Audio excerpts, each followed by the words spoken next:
know what? Let's get into this interview. Let's get into this interview now.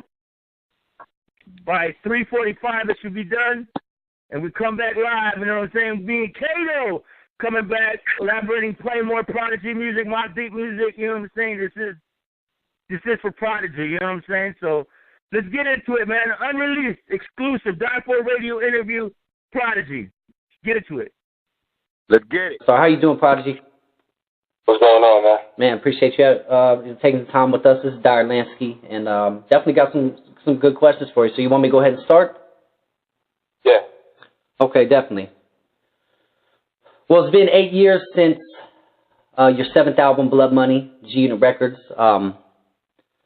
You know, a lot of that time, as far as rumors and a lot of people, you know, reading, there's been a lot of discord, among other things, between both of you. That being said, what really was kind of influenced y'all to take so much time off of the Mobb Deep projects? Well, number one, I went to jail for 3 years right after Blood Money came out. So that set us back a little bit. And then, you know, after I came home from prison, I had to set up the company Infamous Records because I didn't want to give my music to another company again. You know, I wanted to own it, control it and everything, and make sure me and I had control everything. So it took time to set that up the proper way. So now we're here. Yeah, no, absolutely. And then since then, I know you guys are working on, you know, the new album and everything like that. But both personally and professionally, what have you guys been doing lately besides the project? Besides the project, I dropped a few books. I started a book publishing company called Infamous Books, and I dropped a couple of books since I've been home. First one was autobiography.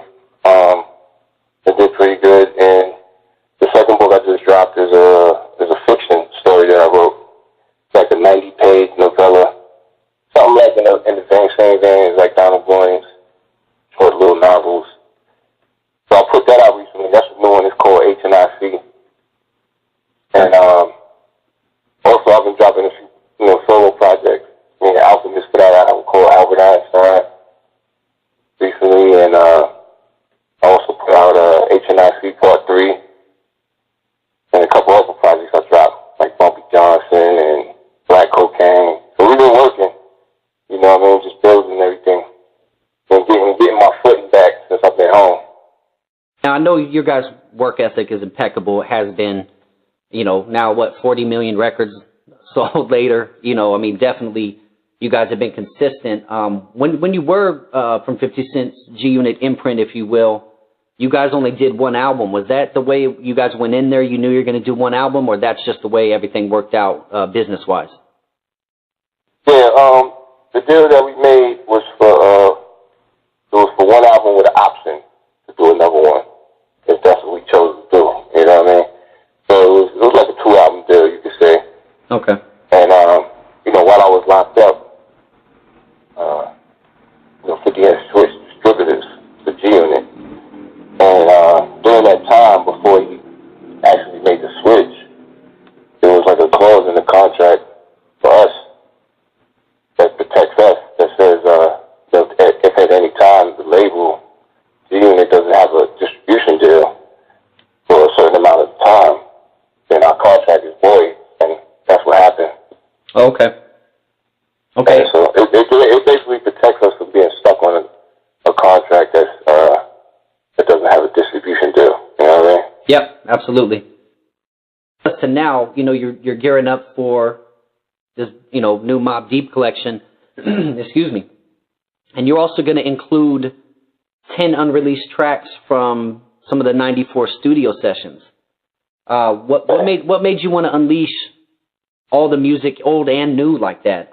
Because it definitely, I mean, obviously it's going to go over well. You guys have always, you know, done the right thing. But, you know, what really made you unleash something like that for the people right now?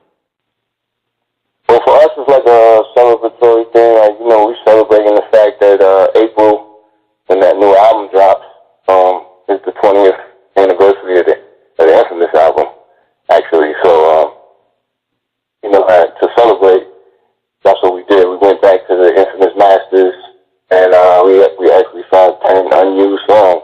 It was kind of incredible when we found it. We were like, wow, this just been sitting there. It was our first time actually hearing the song since '94 when we recorded them. You know what I mean? So we were excited about it, and we was like, yo, let's just package it with the new album. It's like, you know, a collector's type of thing, and to celebrate the 20th anniversary. And I know the fans are going to be extremely ecstatic about it. But let's say mixing those, the sessions from '94, what you're doing now, how does Mobb Deep in 2014, say, compare to '94, '95, and, you know, or how does it differ and compare, I guess you could say, when it comes to past and present with you guys? When I listen to the 10 unreleased songs from '94 and I listen to our new album, the main difference that I hear is sound quality. And, you know, the quality wasn't that great back then. Yeah. You know what I mean? Now you got digital mastering and Pro Tools and all this stuff to make the music sound excellent. So it's like the sound quality is so much better now with the technology that we have now. So the beats, and, you know, sonically it just sounds so much better. Bass lines, drums, everything, even the vocals are just so clear. And like, that's the major difference that I hear. And the only other difference I would say is just, you know, we were young-minded back then in '94, so, you know, the stuff we're saying is kind of young. Yeah. And, you know what I mean? Like now compared to now, our content is more, you know, talking about adult things and just learning how to master the craft of, you know, actually writing. Like you can hear, like we paid attention to mastering our craft. Yeah. You can hear the difference. You know what I'm saying? I've definitely seen a technology shift from '94 to now. It's actually pretty amazing. Some people call it a double-edged sword, but when music sounds that good, I mean, I don't know how you can argue with it. But you know, that kind of is what it is. But longevity-wise, I mean, I want to touch on that real quick. What has been the ultimate key to your success? Honestly, I mean, what's helped you keep sustaining everything in this grueling business that we're in? Because you guys, I mean, have been so consistent, and your longevity has been ridiculous. How have you guys managed to do that? Because it's a grueling business. I don't have to tell you that. You know that. But, I mean, it's amazing what you guys have accomplished and still accomplishing. What's the main key to that you've been able to do that? I mean, luckily, we've been blessed, you know, by God to have this skill of producing and you know, writing the lyrics and everything. But at the same time, you know, you got to meet God halfway. God can't do everything for you. Yeah. So, you know, luckily we were two different individuals that just met in high school. They had the same drive and passion for our career, for what we love to do, which is rap music. So it's kind of rare that you find different people that with the same exact drive and passion to keep going and keep going and keep doing it. Luckily, the two right people met in high school. You know what I mean? Yeah, absolutely. I would say, too, to date, what has been your biggest hip-hop moment? I mean, you guys have done so much, so I know that's a crazy question, but if you just sit back and think about it right now, what's been the biggest moment to you in your career? The biggest moment for us, man, to me, personally, rather,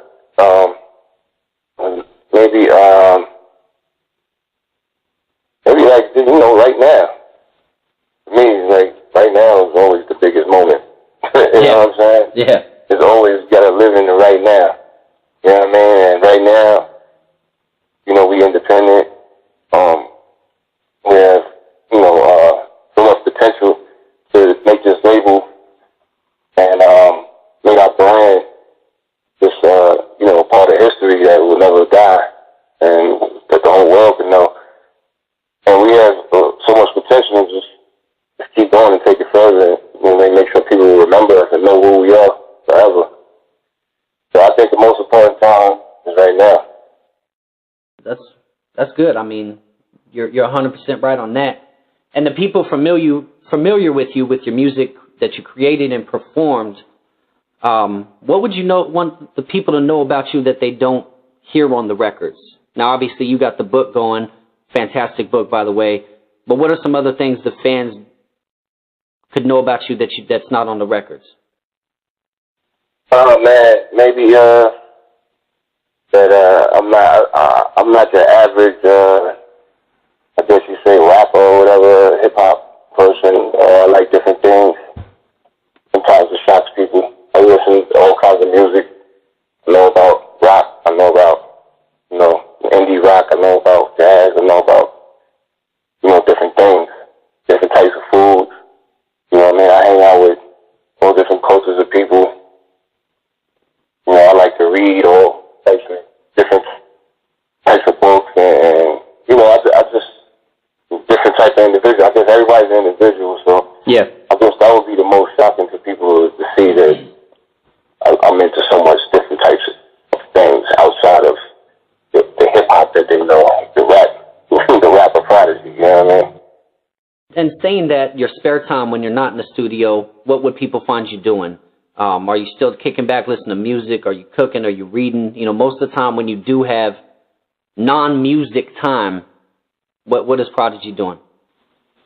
Chilling with my daughter, like cooking food in the crib or going to the movies. That's about it. Small things, man. Yeah. Chilling in Manhattan, walking around Central Park with my kids, and my son and my daughter. Yeah, absolutely. Now, looking ahead, where do you see Mobb Deep in the next 5 to 10 years? 5 to 10 years, man. Say you live in the moment, but what you guys got any goals that you're just setting in the next 5 years or anything that you're doing? Yeah, definitely. I would say, just building the brand way bigger than what it is. Having many more book releases on the infamous book company, and having many more EP and album and deluxe collector's editions, releases on the infamous label, and just stay touring all over the place. Yeah, just keep the work going, you know what I mean? Yeah, absolutely. That's my 5-10-year plan, man. I know everybody's looking forward to everything there. Now, is there anything I left out or that you wanted to mention, to the people and anything like that I left out, new ventures that you have going right now? Yeah, that's about it, man. Just make sure y'all get the new Mobb Deep album. It's self-titled. It's called Mobb Deep. It'll be out April. It'll be crazy, so look forward to that. Just look forward to everything that Essence is doing in the brand, all our ventures. And make sure you see us on tour when we're in the city. Actually, I'm here in L.A., so I definitely want to catch you guys. I think you guys are hitting that House of Blues out here in April, I want to say. Yeah. So I'm definitely going to meet up with you guys when you definitely come out here. I can't wait for that. Yeah, man. The tours are really exciting. We get to run through all our whole catalog, like from my solo stuff, Mobb Deep, Sahari solo stuff. Like, we have a lot of fun with it. Absolutely, absolutely. Well, man, definitely appreciate your time. Definitely appreciate you answering the questions the way that you did. And just want to give both you guys a shout out, and hope you have a good day. And you're definitely going to be, hearing from us very soon. I also have we have a radio platform too. So when you guys are able to do some interviews live on the air, definitely let us know, because we can definitely handle that as well. All right. Thanks a lot. I appreciate the interview. I'm going to talk to you soon. All right. Thank you. All right. Thanks.